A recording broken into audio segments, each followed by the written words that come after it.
welcome. And tonight, let the world become a little quieter. Let the room around you soften for a while. Let the day loosen its hold. And allow this story to open slowly as so many journeys once did. Not with noise or urgency, but with a long breath. And the faint sense of something waiting just beyond the familiar. Tonight's story moves through 18th century Europe. Before railways, before quick arrivals, before travel became something measured in hours instead of weeks. It is a story of distance felt fully, of roads that could not be hurried, of evenings that arrived before the next town, and of people who crossed countries not in comfort but in patience. It is also a story about appearance, and what rested quietly beneath it. From the outside, aristocratic travel could seem graceful. A fine carriage, packed trunks, well-cut coats and traveling cloaks, letters sealed with wax, arrivals marked by lamps in courtyard windows, and servants stepping forward to open polished doors. But the truth was often gentler, stranger, and far less comfortable. Because beneath the elegance there were cold rooms. Muddy roads interrupted sleep and long days of silence, where even beauty could become tiring simply because it was seen through dust, through rain, through the unsteady motion of wheels on uneven ground. And so tonight, rather than standing at a distance and looking at that world from above, this story will move quietly inside it. It will follow a small circle of travelers as they make their slow way across Europe, through England, France, the mountain roads, and into Italy, not as symbols of wealth or history, but as people who grow tired, people who notice more than they say, people who begin a journey for one reason and continue it for another. There is Emily Carter, young, observant, and more determined than she first appears. She begins this journey after her family's losses have quietly changed the shape of her future. What waits ahead is uncertain, but for the first time, uncertainty feels less frightening than remaining where she is. There is Sarah Blake, a widow, self-contained, carrying a letter that has followed her thoughts for many sleepless nights. Somewhere in Italy, that letter promises the possibility of an inheritance. Or perhaps only the possibility of change. Sometimes the two can feel very much the same. And there is Noah Reed, practical, steady, and not part of their world at first. Yet journeys have their own way of gathering people to them. Roads break.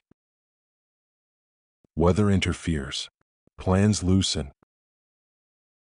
And sometimes the person who appears quietly at the edge of a difficult afternoon becomes impossible to imagine the road without.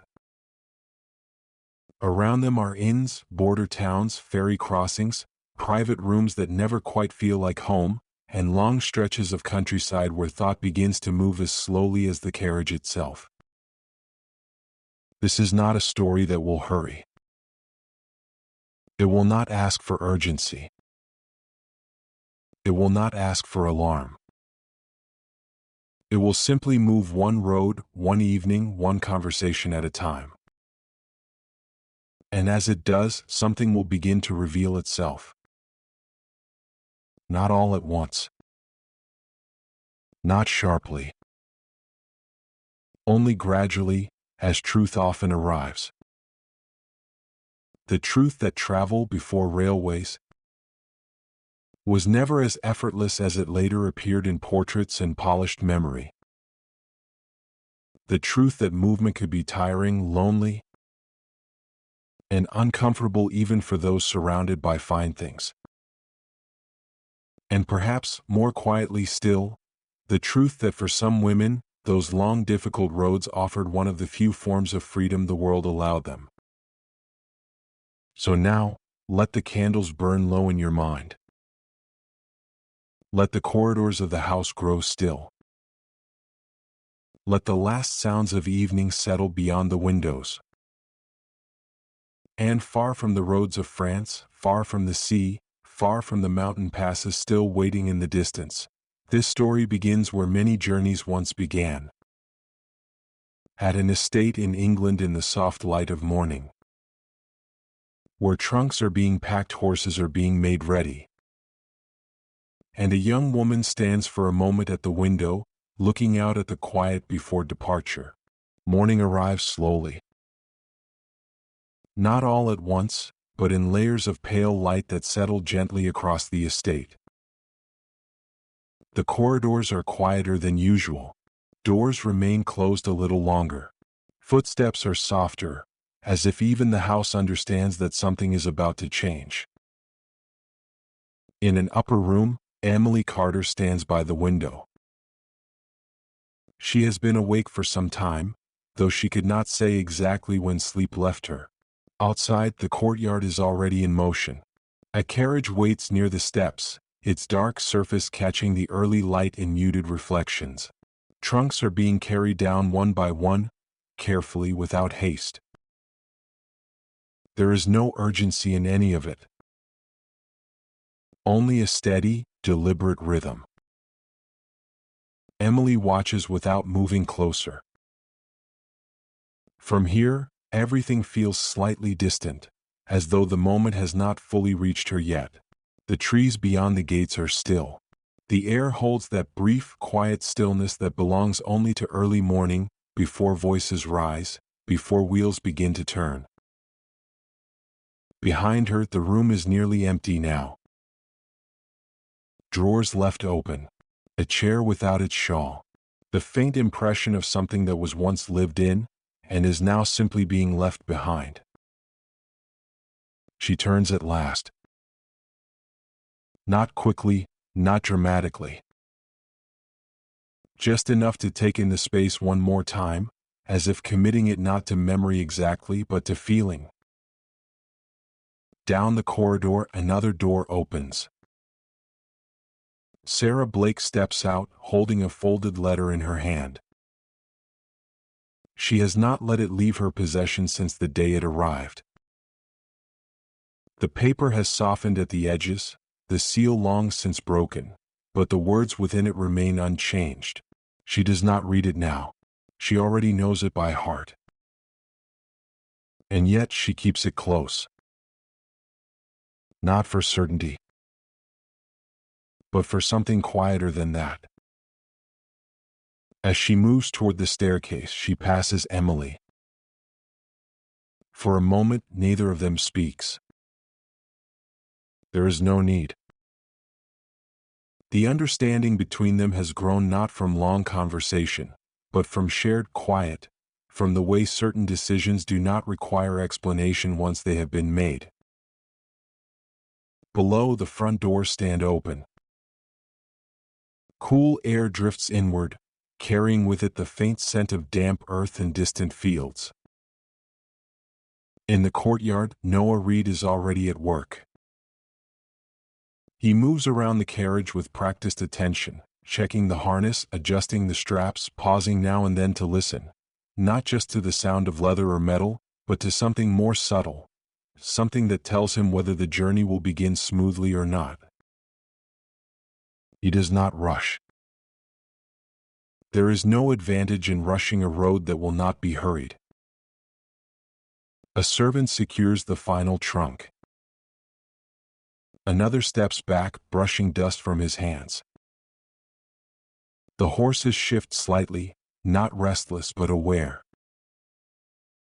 Everything is nearly ready. Emily descends the steps slowly. Each movement feels measured, not because she hesitates, but because the moment itself seems to stretch, allowing her to notice more than she might have on any other day. The stone beneath her feet. The quiet murmur of voices. The soft creak of the carriage as weight settles into place. Sarah follows, her hand still lightly holding the letter. When they reach the carriage, there is a pause. Not long. Just enough. Emily places her hand against the door, feeling the cool surface beneath her fingers. This is where the journey becomes real. Not in the planning. Not in the decision. But here, in the simple act of stepping inside. She enters without ceremony. Sarah follows. The interior is dim, enclosed, already holding the stillness that will accompany them for many hours to come. Outside, Noah takes his place. The reins gather in his hands. A final check.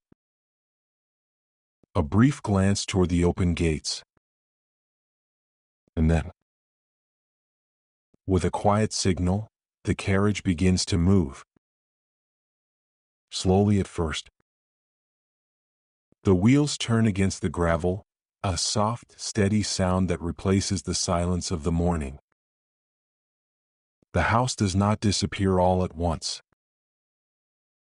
It remains visible through the window, framed by trees, receding only gradually as though reluctant to let them go. Emily does not look away immediately. Nor does Sarah. There is no need to rush that moment either.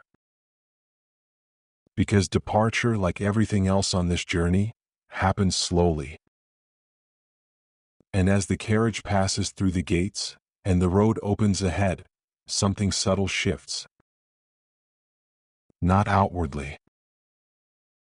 Nothing visible changes at once. But within the quiet space of the carriage, within the stillness between words, the understanding settles. They are no longer preparing to leave. They have already left. And the road, long and uncertain and quietly waiting, has begun to carry them forward. The road unfolds slowly beneath the carriage wheels. Not as a clear path, but as a shifting line of earth and stone that resists every mile. Inside, the air feels still. Not heavy, just contained, as if time itself moves differently here. Emily Carter sits near the window, her posture composed, though the rhythm of the road travels quietly through her shoulders. Each uneven turn of the wheel reaches her in small, repeated motions, never sharp enough to startle, but never soft enough to forget. Across from her, Sarah Blake keeps her hands folded over the letter. She does not read it now. Instead, she holds it as one might hold something steady in a place that moves. The carriage tilts slightly, then steadies again. Outside, the countryside drifts past in muted tones. Fields stretching outward, trees standing in still rows, distant figures pausing as the carriage passes. There is beauty there. But it is a quiet beauty, one that asks nothing, and gives little in return to those who do not meet it halfway. At the front, Noah Reed adjusts the reins with practiced care. He listens more than he looks.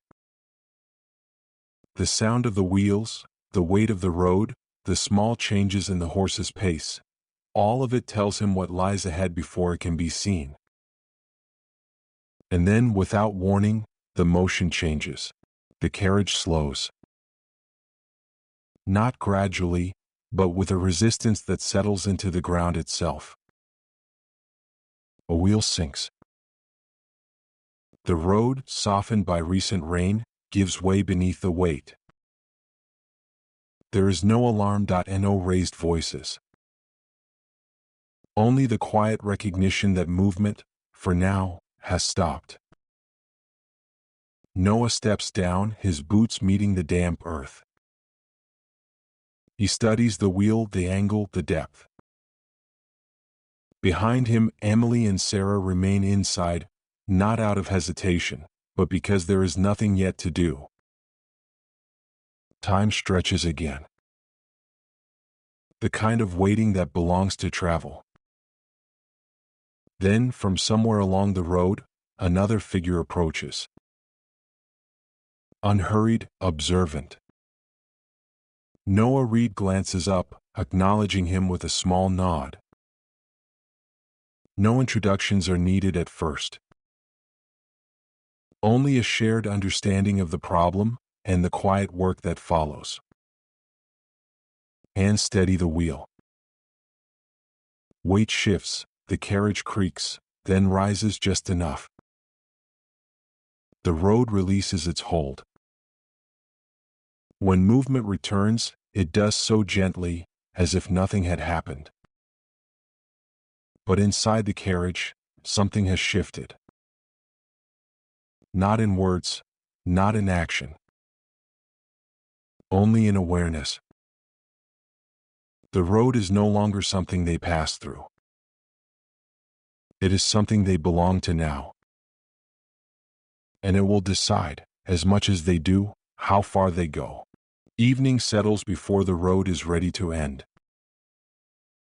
The light fades slowly, drawing long shadows across the fields, until the path ahead becomes softer, less certain. The carriage continues a little longer, not out of urgency but from habit, as if stopping requires its own quiet permission. At last, a low building appears near the roadside. Not grand, not welcoming, simply present.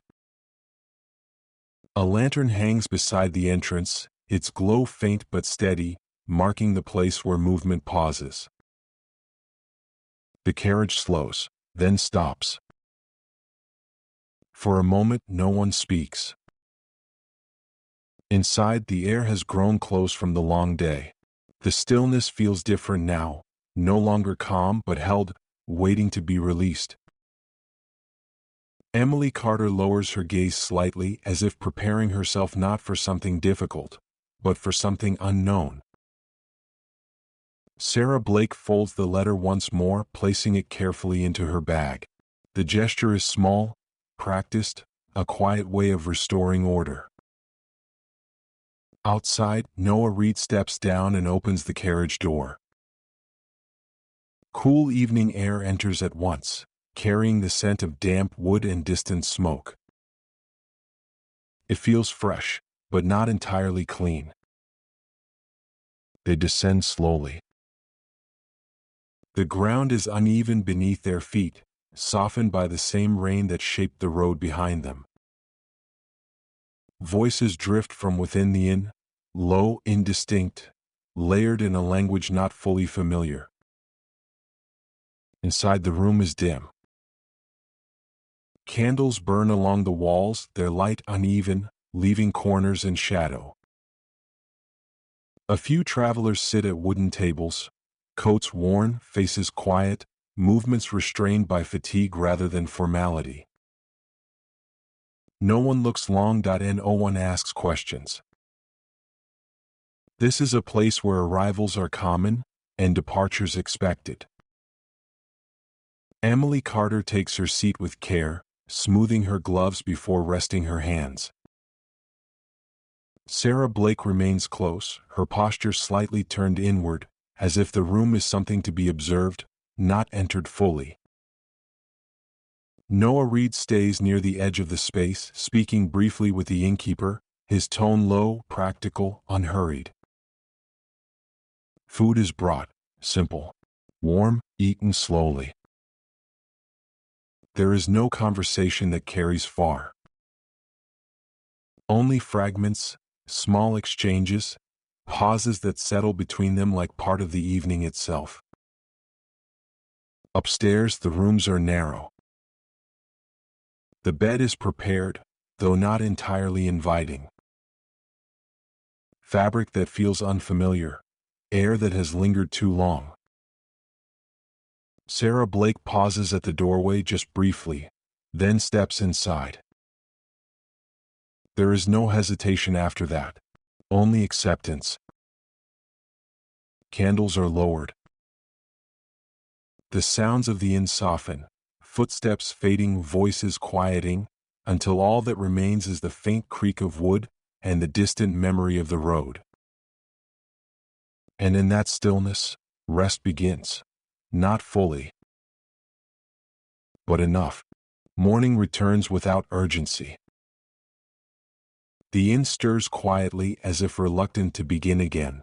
A door closes somewhere down the narrow hall. Footsteps pass, then fade. The air feels cooler now, touched by the pale light that finds its way through uneven glass. Below, the courtyard waits. The carriage stands where it was left, unchanged, though the road beyond it has already begun to shift into something new. Emily Carter descends first. Her movements are steady, familiar now. The rhythm of travel has already begun to settle into her, not as comfort, but as something she no longer resists.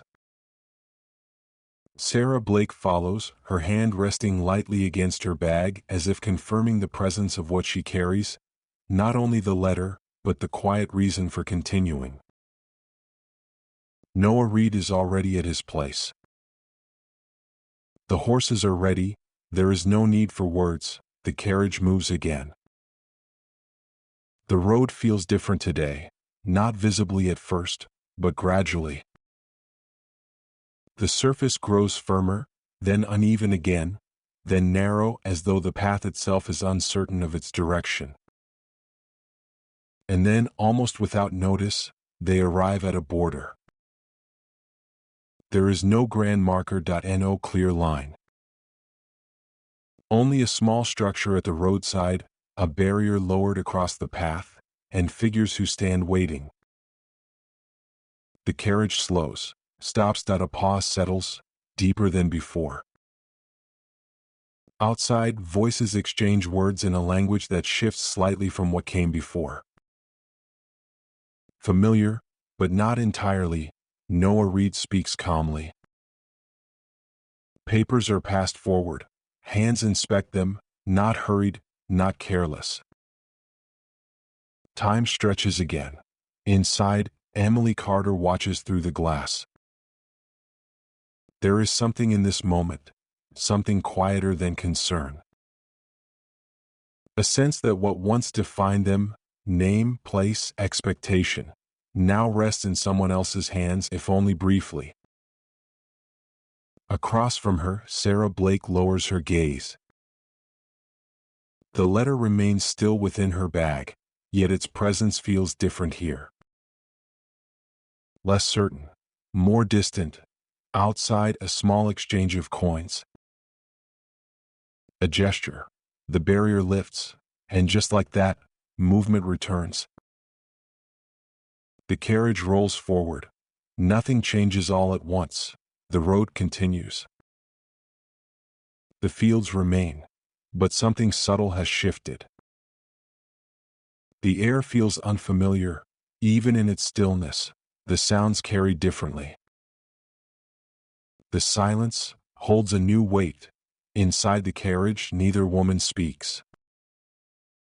There is no need to name it, they understand they have crossed. Not only into another place, but into a quieter uncertainty, one that will follow them, softly, as the road continues to unfold. The city does not arrive all at once. It begins at the edges, with a widening of the road, a soft gathering of buildings, and the gradual presence of more voices carried lightly through the air. The carriage slows as it enters. Stone replaces earth beneath the wheels, and the motion becomes quieter, though no less constant. Windows appear above them, some open, some closed, each holding a small, separate life that remains just out of reach. Emily Carter watches without leaning forward. There is no urgency in her gaze. Only a quiet attention, as if she is not trying to take in the whole of the place, but only what reveals itself without effort. Across from her, Sarah Blake rests her hands in her lap. The letter is no longer in them. For the first time, it remains inside her bag, not forgotten, but no longer held as closely. Outside, Noah Reed guides the carriage through narrower streets. His movements are precise, careful as the space around them tightens. Voices pass in unfamiliar tones, steps echo along stone. The air feels different here, enclosed, carrying both warmth and distance at once.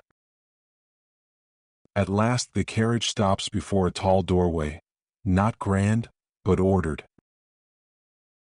A place meant for staying, though not for belonging. Inside the rooms are prepared. Clean, still. The bed is softer than the one before, the linens lighter, the space more carefully arranged. And yet, something remains unsettled. Emily Carter moves slowly through the room. Her hand rests briefly on the back of a chair, then falls again. Nothing is out of place, and still nothing feels entirely known. Sarah Blake sits by the window. The city moves below her, steady, indifferent. She does not reach for the letter. Instead, she watches, not searching for meaning, only allowing the moment to pass as it is. Time slows here, but not in the way it does at rest.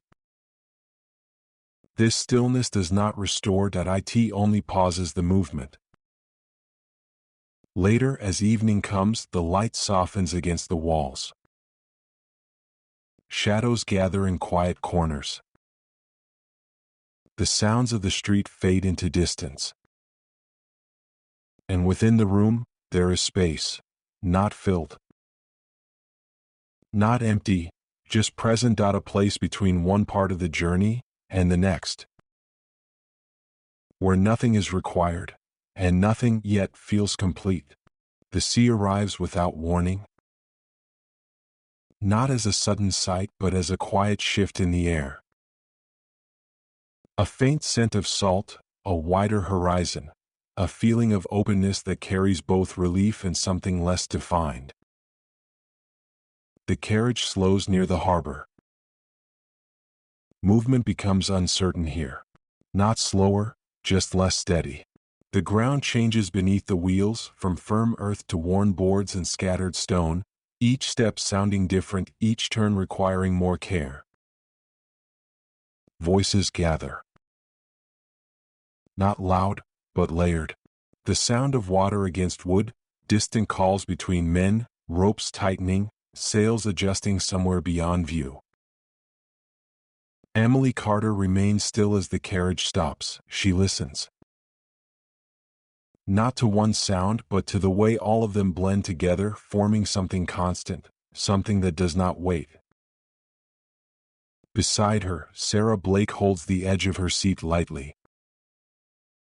The letter remains untouched in her bag. For now, it feels far from here. Outside, Noah Reed steps down and speaks briefly with those preparing the crossing. His voice stays even, practical. As though the sea is only another road, though its surface moves in ways no road ever could. Soon the carriage is left behind. The transition is quiet.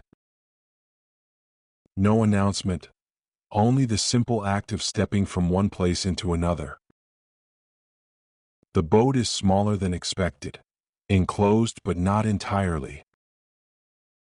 The air moves freely here, carrying with it a steady rhythm that does not settle. They take their places, wood beneath their feet. Space that shifts even before departure. The boat pulls away. Slowly at first, then with a motion that becomes harder to predict. The land begins to recede. Not quickly, but enough to be felt, and with it something else begins to loosen. the surface of the water rises and falls in long, measured breaths. The movement is constant, gentle at first, then deeper, more insistent. Inside the narrow space, the stillness they had known is replaced by something else. A quiet instability. Sarah Blake closes her eyes briefly, not in fear, but in adjustment. Across from her, Emily Carter does not look away. She watches the line where water meets sky. And in that moment, something shifts, not in the world around her, but within. The motion beneath her feet is uncertain, uncontrollable, beyond anything she can steady or change, and yet, there is no fear, only a strange, quiet clarity. For the first time, she feels no need to hold anything in place. No need to remain composed, and no need to resist what moves. The boat tilts slightly, then steadies, voices remain low. The crossing continues, and somewhere within the movement, between one rise and the next, Emily Carter understands something without words. That freedom does not always arrive in calm. Sometimes, it is found in the moment when there is nothing left to control. And the journey, whether steady or not, simply carries you forward.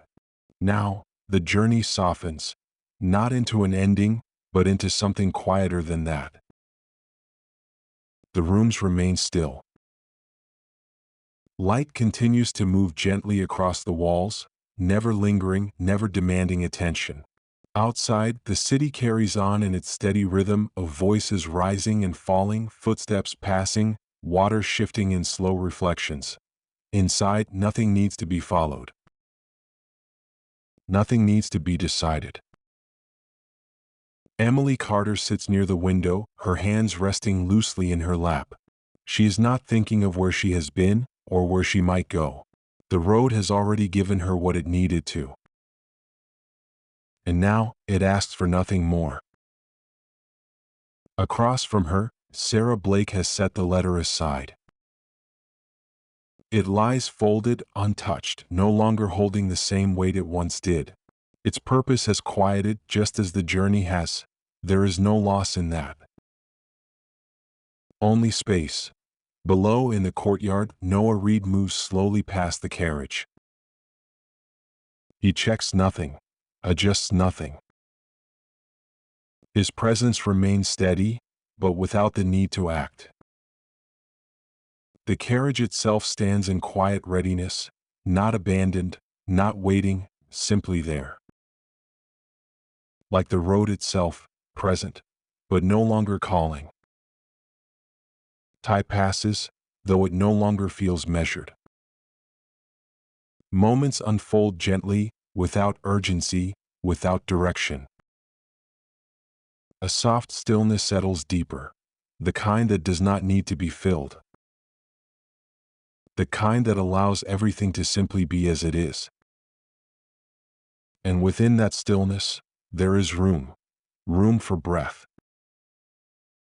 Room for rest. Room for the quiet understanding that not every journey ends in a single place, or a single moment. Some journeys remain. Carry gently within. So now, you can let this story rest. Let the roads fade, the voices soften, the movement drift into stillness. There is nothing left to follow, nothing left to reach, only this quiet space. Held gently, just as it is, and you can remain here, for as long as you need.